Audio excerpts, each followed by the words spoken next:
В ноябре прошлого года ВВП Кыргызстана достиг своего рекорда – 1 триллион сомов. В этом году экономика продолжает и удивлять, и радовать. Если еще в феврале месяце Минэконом скромно прогнозировал рост к концу 2024-го в 6,3%, то уже сейчас реальный показатель 8%, а в декабре экономический прирост в Кыргызстане явно достигнет 8,7%. В чем же секрет таких небывалых показателей? Власти активно взялись за создание бизнес-среды. Это и изменение законодательства, и практически самые что ни на есть, так сказать, настоящие меры – запуск новых предприятий. К концу года в рамках празднования юбилея Каракыргызской автономной области их будет открыто 133. К 31 августа запустили уже 40 промышленных объектов. Все они помогут стране выйти на новый уровень. Уровень, когда все необходимое будет производиться на отечественных заводах и фабриках.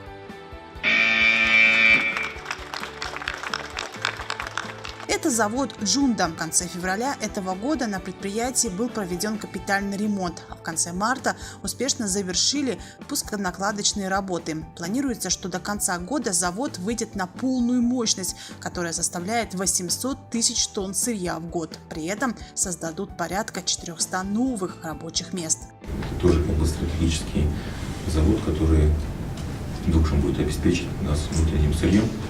Это работа на давальческом сырье, это модернизация, переход по стандартам К5. Также подписано инвестиционное соглашение с этим заводом, проработано полностью с ними налоговые преференции. Как вы знаете, вот в новом налоговом кодексе это первый случай, когда мы предоставляем налоговые льготы, преференции абсолютно по всем налогам. В этом году Кыргызстан занял первое место по объемам строительства среди стран ЕАЭС, причем с большим отрывом. Бум продолжится еще пару лет. В связи с этим стал вопрос с бетоном и цементом. Львиную долю страна ранее закупала у торговых партнеров, но уже в следующем году, по прогнозам Минэконома, мы выйдем на 100% самообеспеченность этими стройматериалами. Локомотивом станет завод по производству клинкера. Его открыли в Кемине в канун Дня независимости. Сегодня мы не просто открываем новые заводы и фабрики, но отмечаем начало новой эпохи, обеспечивающей независимость в нашей промышленности. Эти предприятия создадут новые рабочие места, внесут значительный вклад в рост экономики, улучшение качества жизни народа и повышение технологического уровня страны. На открытие 130 производственных предприятий было привлечено более 2 миллиардов долларов инвестиций. Запуском этих заводов будет создано не менее 19 тысяч новых рабочих мест.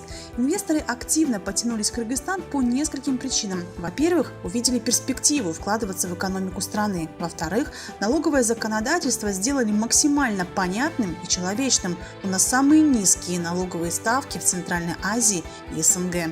Из того диалога, который присутствует сегодня между бизнесом и правительством, в целом отметить, что появились 5 налоговых режимов. Это, конечно, нонсенс в целом для фискальной политики, но тем не менее сегодняшняя необходимость – это сегодняшний переход к цифровизации процессов фискального администрирования налогов, это применение новых технологий.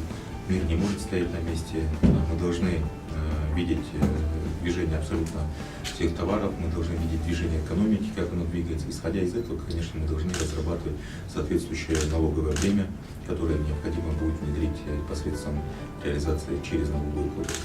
Хотел бы отметить, что на сегодняшний день налоговое бремя в нашей стране наиболее самое низкое. То есть это возможность предоставления быть в общем режиме, как это было, то есть без изменения по уплате НДС. Это уплата единого налога, это с оборота, то есть и ставки они по всем секторам были согласованы с бизнесом. Чтобы вести бизнес и открывать свое дело, нужны длинные дешевые деньги. Для этого был введен институт поручительства и создан Госбанк развития. Все эти меры укрепляют веру в прогноз о том, что к 2030 году наш ВВП все-таки достигнет 30 миллиардов долларов США. Екатерина Такамбаева, ТВ-15.